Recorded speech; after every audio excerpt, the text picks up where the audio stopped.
ஓம் நமோ நாராயணாய.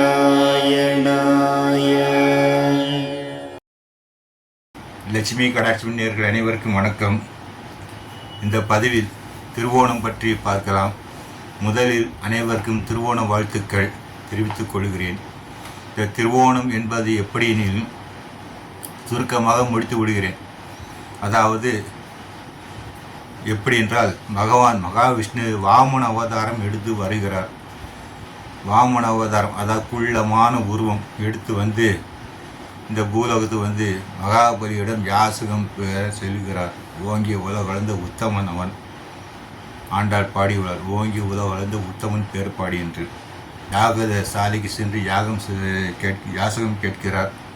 அதாவது மகாபலி கேட்கிறார், என்ன வேண்டும் என்று கேட்க பகவான் ஒன்று கேட்கவில்லை, 3 அடி நிலம் மட்டும் கொடுத்தால் போதும் எனக்கு என்றார். மகாபலி மிக நல்லவர். அவர் என்ன கேட்கிறார் என்றால், சுவாமி உங்கள் சிறிய திருவடியால் 3 அடி நிலம் எதற்கு, நீங்கள் வேறு என்ன வேண்டுமானால் கேளுங்கள், நான் தருகிறேன் என்று சொல்கிறார். மிக குள்ளமான ஒருவன், 5 வயது சிறுவன் தானே மகாபலி. அதை வாமன அவதாரம். அதன் பிறகு தானே அடக்கும் போது தானே உயரமாக வளரு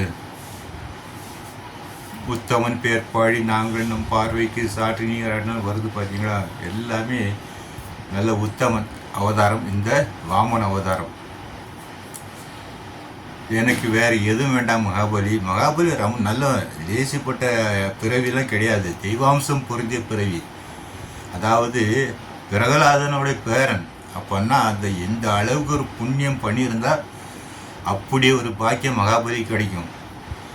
இந்திர பதவிக்கு ஆசைப்பட்டு யாகம் பண்ணார ஒழிய மற்றபடி வரணும் இல்லையா. அந்த அளவுக்கு புண்ணியம் பண்ணியிருந்தால் அந்த அளவுக்கு பாக்கியம் கிடைக்கும். அடுத்த மன்வந்தரத்தில் அவர் தான் இந்திரன், மகாபலி தான். யாராக இருந்தாலும் சரி பதவி ஒரு நாள் முடிச்சிடும். இந்திரன் முடித்து அதுக்கப்புறம் மகாபலி தான் அடுத்த இந்திரன். அதனால் அந்த அளவுக்கு ஒரு பெருமை வாய்ந்த மகாபலி அவர். சரி சுவாமி, நீங்கள் உங்களுக்கு வேண்டிய அளவு எடுத்துக்கொள்ளுங்கள், 3 அடி மண் தானே எடுத்துக்கொள்ளுங்கள்னு சொல்ல தாரை வார்த்து கொடுக்கிறார் நீரை, தீர்த்தத்தை. அதன் பிறகு ஓங்கி திருவிக்கிரமனாக வளர்ந்து விடுகிறார். ஒரு அடியால் பூலோகத்தை, இன்னொரு அடியில் மேலோகத்தை ஆழ்ந்து விடுகிறார். அந்த திருவடி மேலே செல்ல பிரம்மா அங்கே சத்தியலோகத்தில் திருவடி பூஜை செய்ய அந்த திருவடியில் உள்ள தீர்த்தம் தான் கங்கை நீராக ஓடுகிறது என்பது ஒரு ஐதீகம். அந்த அளவுக்கு ஒரு சிறப்பு வாய்ந்த அவதாரம் வாமன அவதாரம். அதன் பிறகு மகாபலியை பார்த்து 3வது அடிக்கும் இடம் எங்கே என்று கேட்க என் சிரசில் வைக்கும்படி கேட்டுக்கொள்கிறார் மகாபலி. அதன்படி அந்த சிரசில் வைத்து அவரை பாதாளத்துக்கு அனுப்புகிறார். இது கதை. அதன் பிறகு மகாபலி ஒரு வரம் கேட்கிறார், சுவாமி என்னுடைய நாட்டு மக்களை நான் வருஷந்தோறும் வந்து அவர்களை பார்க்க வேண்டுமே, அதற்கு ஒரு அனுகிரகம் புரிய வேண்டும் என்று சொல்லி அவர் பெருமாளிடம் வரம் கேட்க அந்த பெருமாள் வரம் கொடுக்கிறார்.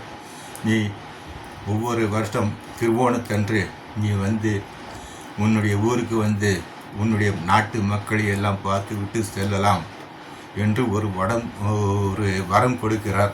அந்த வரத்தின்படியே அவர் இந்த பூலோகத்துக்கு, அதாவது இந்த திருவோண தினத்தன்று இந்த பூலோகத்துக்கு தன்னுடைய மக்களை எல்லாம் பார்த்து சென்று அவர்களெல்லாம் ஆசீர்வாதம் செய்கிறார். அப்பேற்பட்ட பாக்கியம் பெற்ற ஒரு நாள் தான் இந்த திருவோண நாள். இந்த வீடியோ சப்ஸ்கிரைப் பண்ணி ஷேர் பண்ணுங்கள். மங்களானி பவந்து.